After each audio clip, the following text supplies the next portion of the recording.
Hi everyone, welcome back to another video. It's me, Johan. I am filming and I have a little bit of time of daylights left, and I thought I'd do a little Q&A. I think I haven't done one in a while. So I asked my friends to follow me on Instagram to share with me some questions, and not that many people sent questions, so if you would like to ask me something in the future, you can leave it in the comments down below, or you can follow me on Instagram and message me a question there if you'd like. Either way, it's just at Johan Naviel if you'd like to follow me, but no pressure. But yeah, let's just get started, and I'll share with you one of my questions that came through. So yeah, let's get started. All right, let's actually not get started. And before we go into the first question, if you're not already subscribed, hit the subscribe button down below and leave a comment if you'd like. Share the video. We're almost at 500 subscribers, which is amazing. But yeah, let's get started. I'm sorry. So the first question came from my friend Steve, who I met through kickball in Boston. So I am sort of like stopping the video and then reading the questions because I'm filming on my phone. Questions are on my phone. But one of the first questions that he asked me was, what has been something in my life that keeps me motivated?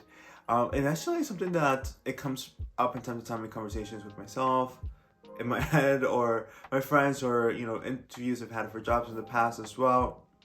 So it's like, what keeps me motivated? I think the main thing that keeps me motivated is that I'm self-driven, self-motivated, and being an immigrant and coming to the United States and having to basically not having a choice but to have a drive and motivation to change my life is really the key element of why I'm motivated. I really naturally came to me in terms of like when I had to present myself as a motivated person, I had to make changes and had to drive what I want to achieve.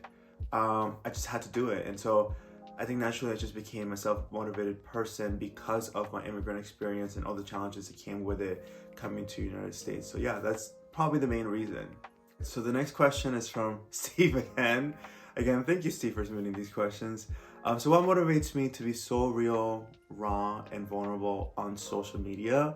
I don't know. I just like authentically want to be mostly myself. I mean, obviously, I'm not showing all the boring things I do, but sometimes I do choose to share the boring things I do. It's not a big deal. I feel like I'm in the age group where kind of social media, I was able to evolve with it and grow with it.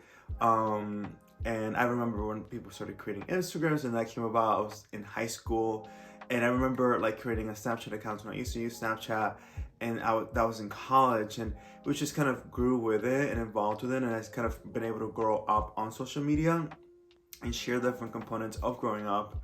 Sometimes in my stories, I talk about certain life lessons that I've learned that I share with people, whether it be purchasing a home and how I went about it, and sharing that knowledge with friends. And another thing that I'm going to start sharing is, like salary negotiation and like knowing your worth, just things like that. But general things about, me doing things around the house and explaining the cost associated with doing some of those things.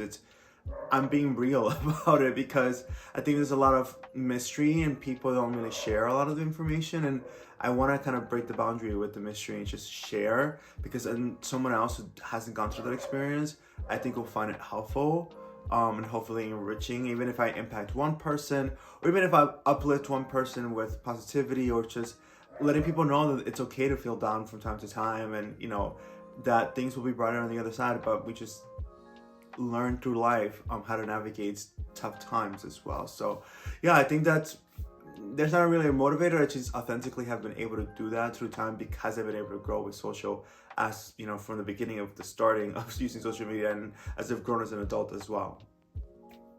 So the next question is from my friend A-Wolf on Instagram, who I've followed for a few years now, and I think I'll have a lot of Instagram friends that I've never met but I followed for years, but I feel like I've known because if we've had conversations, sometimes I've even video chatted with people, and I feel like in the queer community that's like so normal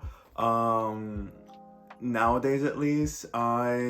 He asked me if I would marry him. The answer is no, I wouldn't, because I don't know him, number one. But I mean, the whole thing about marriage, I just started watching, or I'm mostly done with, The Ultimatum on Netflix. Cheesy reality TV show. I'm the cheesy reality TV guy who thinks to be marketed to, because I'm a I like emotional things. But like the ultimatum, the idea of an ultimatum and like marriage and all those things are part of the discussion.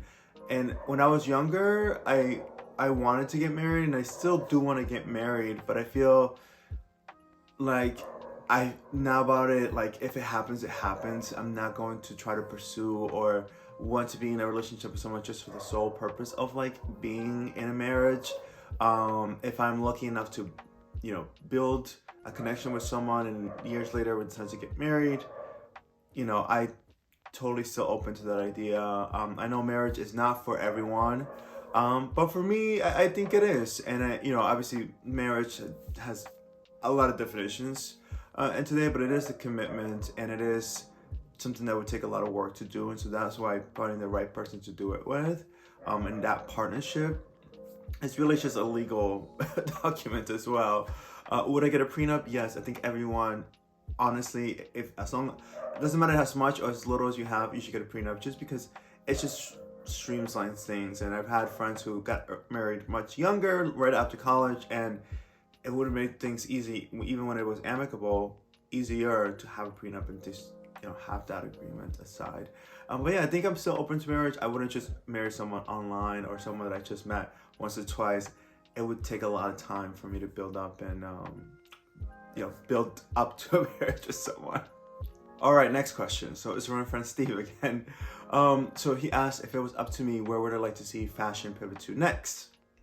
And you guys know I like fashion. I don't know, since I was a little boy, I would literally draw fashion things. And when Project Runway came out, and even like America's Next Top Model, like anything that I could get close to fashion on television, I was watching it, and I was like, I don't know, it fulfilled me so much inside. But where I would like to see a fashion pivot to next, I feel like there should be more transparency on materials. I think it should be an understanding that labels, obviously have an upcharge on certain simple items that cost somebody else the same, but because the markup on certain items just because of that label are so much more. And I think some of that transparency needs to happen in terms of materials, that someone can get a 100% cotton t-shirt from a small brand and pay $35 to $50, whatever it might cost to manufacture, and it's the same quality as something from like a Prada or something like that. Because I feel like t-shirts is one of those things where you can buy just a regular non-branded t-shirt and it's the same quality, or sometimes even better quality. So I think I focus on materials, reusing a lot of materials, being a little bit more transparent to what they're doing with the stock, seasonal stuff, that they're not really wanting to be in the like the discount stores, because they don't want their brand value to go down. So are they burning it? I don't know if you guys remember, a few years ago there was this whole scandal with Burberry burning a whole bunch of coats that they maybe could have donated, or for a lot of people who are homeless, but they didn't want their brand to be perceived as something that someone who doesn't have a home, and a permanent home, that it would decrease the value of their brand. But it's just like, are they burning the materials? Why are they not reusing materials and raw materials that, after they make certain garments? I feel like we're starting to see more up and coming brands reuse and recycle a lot of materials, because it takes so much to create certain materials, whether it be jeans, and different types of items that come, or, like even knitwork that comes from animals, or even sheepskin, things like that. It takes a lot of resources to get out of. So if we can get to the point where we can reuse a lot of the materials, and I think secondhand, you're seeing that grow so much. I think obviously the Y2K aspect and the 90s trends have been going on, have an impact, but I feel the fashion should be gearing towards using a lot of the materials and reusing, and just turning it into something else. And I feel like people are driving trends now, and fashion is catching up. So I don't know if the major brands are just losing it a little bit. Obviously we had Bottega Veneta. I'm sorry, I'm talking about fashion. It had a chokehold on culture over the past, maybe a couple years ago, really, maybe a year ago still. But it really hasn't been like that one brand that has had a chokehold recently again.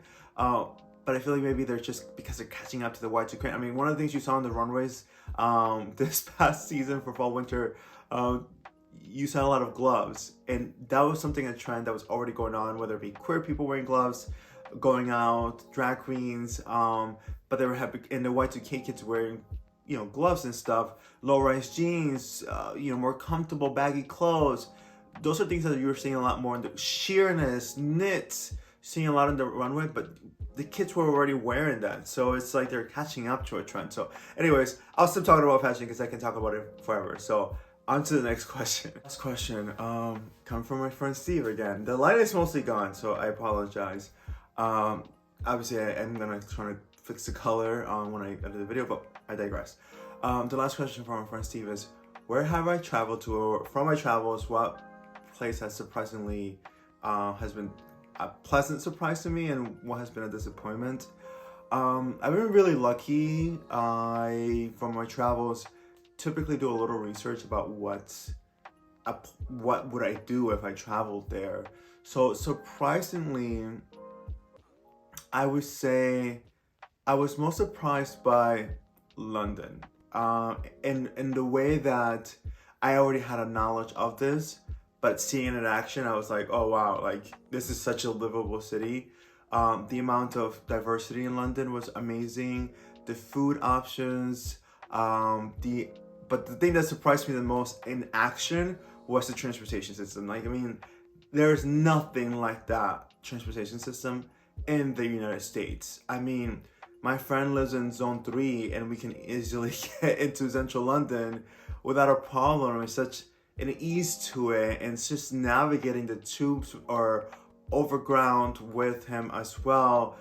I don't know, I was just like in awe the first time that we were in there, because I was just like, wow, like it just functions and people just go. And obviously, you know, there's strikes and all these other things that happen, but people are able to coordinate it around it and find alternatives that function as well. So that was the most surprising thing, is how livable and functional and easy to travel to and commute to London is. In terms of a negative, I will be honest, I love Italy. I love Italy. It's where I studied abroad. It's where the place I've traveled to the most besides the UK.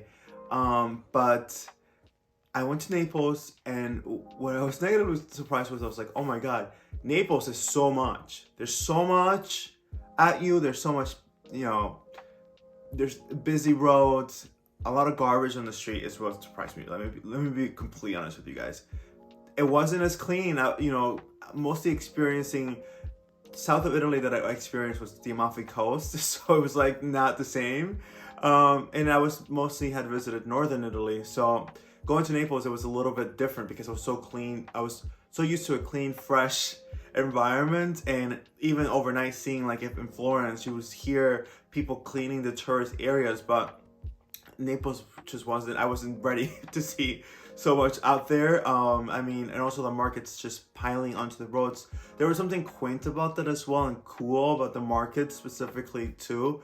But the amount of just, you know, trash in places, I was surprised. I mean, it's just like New York. If you haven't been to New York is, in some places, can be very dirty. There's garbage and trash in a lot of places. It's not as clean as people maybe think it is. But it might be surprising to someone who's never been to New York, right? So it was just a little surprising in terms of Naples. The food there, delicious. The people, very nice and warm. And I would definitely go back to Naples, but I was surprised by that in a negative way, because I just didn't expect it. And I was like, oh, I don't really like to see garbage. I mean, I even pick up garbage when I'm walking Chase around my neighborhood. I mean, I see it in Rhode Island, but I pick up the garbage and I'm like, all right. But people just let it be there, and I'm like, oh, it's just part of life here. So that is all I have for you guys today. I don't know how long this video is going to be, but I thought it was a very small Q&A, and I appreciate my friend, mostly Steve, for submitting the questions. And I appreciate you guys watching this video. Once again, if you're not already subscribed, you can hit the subscribe button down below. I would really appreciate it. Share the video. And if you have any questions that you would like to ask me and I can add into a future Q&A, feel free to put it down in the comments down below. I really appreciate anyone who takes a moment to write me a question or a comment on the video. But I hope you guys are having a good evening, a good week ahead. I'm filming this on a Sunday evening, so if you're chillaxing on the weekend or just getting ready through or going through the work week, I hope you're having a good one, and I'll see you guys in the next video. Goodbye.